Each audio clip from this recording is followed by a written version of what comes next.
All right, we got the Duke's Mayo Bowl up, Wisconsin versus Wake Forest. Wisconsin's so disappointing this year. I thought Grant Mertz was going to be a top 5 quarterback in the country this year. That's how far off I was. Now he's going to have to compete for a starting job next year. But anyway, Wisconsin, Wake Forest, let's make a pick.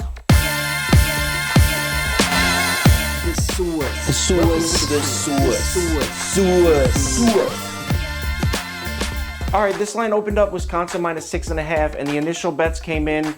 Some sharp money on Wisconsin. The public loved Wisconsin. 84% of the money came in on Wisconsin, bumped the line up to 7, and then 7.5. Once it hit 7.5, though, check this out. A truckload of sharp money comes in on Wake Forest. And I mean a complete 180 flip in these numbers. So at 7.5, sharps came in hammering Wake Forest, and we're still at 7.5. So this morning I checked the numbers. Still sharp money in on Wake Forest, still at 7.5. This morning, Tuesday morning, it's Tuesday night. I'm recording this right now. So about an hour ago, right before I'm about to start recording, I go to check, like last minute, to make sure nothing changed. The line moved to 9.5. Why? Why did it move to 9.5? Why did this number move to 9.5 with all that money in on the Demon Deacons? That makes no sense. If you subscribe to this channel, you already know what's coming. That's right, I'm slapping the trap stamp on this game. It's a trap!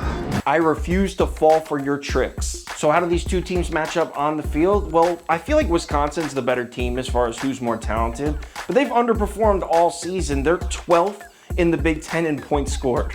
Wisconsin's 12th in the Big Ten, and if you're unfamiliar, the Big Ten's a low-scoring conference, and Wisconsin's 12th in the Big Ten.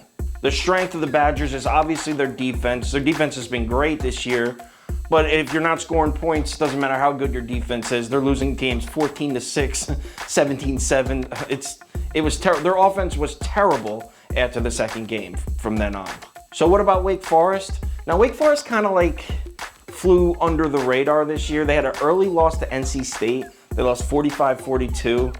How they gave up 45 points to NC State is beyond, good Lord. But that loss happened and everyone kind of wrote them off. But if you look at the rest of their year, they actually put together a somewhat decent resume. Wake Forest has actually come out and played some really tough football games this year.